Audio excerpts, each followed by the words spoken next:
Hey, welcome to the big square straw bale garden experiment. I'm out here at the straw bale garden, obviously. So this is a new experiment for me. Bringing you guys along with me to see what happens with this. I've seen good things on other videos of people having success with it, so I'm trying to replicate that, just a little bigger in bale size. It is, I want to say it's April 14th or 15th. It's been a long week. Let's commence with the videos. These aren't your average straw bales. There's roughly, I'd say there's 10 standard straw bales per each of these bales.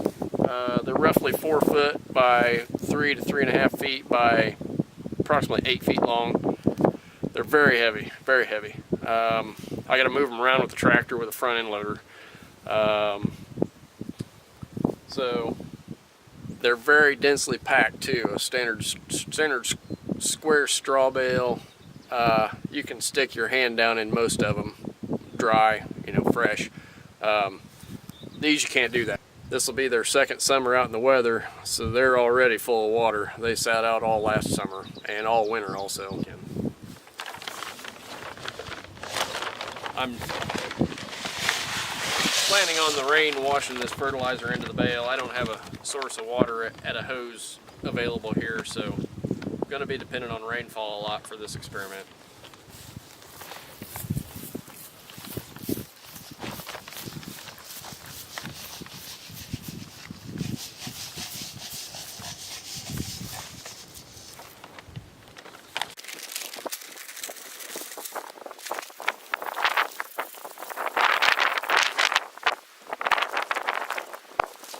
I forgot to bring my compost thermometer with me tonight. I've got a thermometer with about a 18 or a 20-inch probe on it. I was going to check these tonight, see how hot they were in the middle, just to see if they're actually heating up. We had a couple of 70-degree days in a row here, so I'm hoping that the little beasties, the bacteria in the bales, are starting to do their thing and get busy in there and multiply.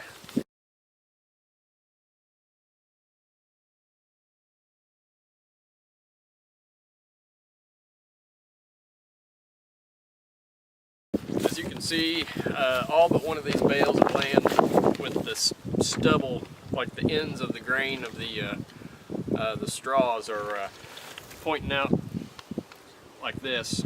So they're mostly laying the grain of the straws laying parallel to the ground. If you can see the one that's a little bit taller down there, it got kicked up sideways, so the grains are pointing up. Curious to see how the water situation is between the two different orientations, whether that one dries out worse than the others or not. If anybody's got any suggestions or any prognostications or guesses as to what will happen with them, or if you've got suggestions what to plant in the ones laying flat versus standing up, go ahead and put them in the comments section. I think mainly these bales are going to get planted to probably winter squash. I may do a few experimental lettuces and a couple of broccolis or something like that. This is just an experiment, so I've got a large garden and another experimental garden that I'll grow most of my garden crops in, but more or less these bales are just being composted mainly for mulch. But while I'm composting them for mulch, I'm going to see if I can do the straw bale garden thing and see what kind of results I get out of it.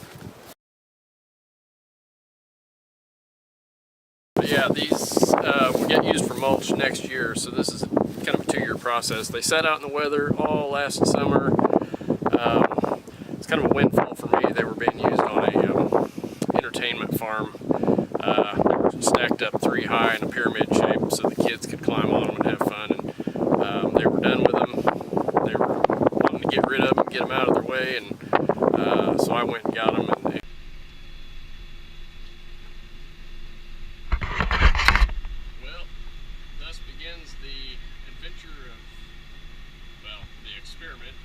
begins the experiment of the big square bale garden.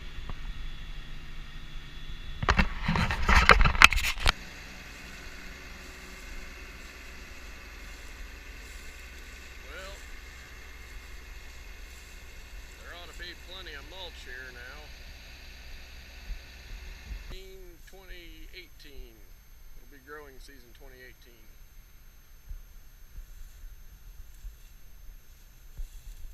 Big square bale experiment. I had a little difficulty setting. Since I did forget my thermometer tonight to check the internal temperatures on these, if it's dry enough to get back out here in a couple days after the rain, I'll bring you guys back out here. We'll take a look. I'll show you what's on the thermometer. I've done some hay bales and stuck that probe in them this spring. They sat over the winter, and I put the urea fertilizer on them. I had some readings of 155 degrees on the inside of the bale, if you can believe that or not. The hay bales are starting to heat up. Just stuck the tractor forks into this one and dug about a foot deep. It's supposed to rain for the next 2 days. It's supposed to rain tonight, actually.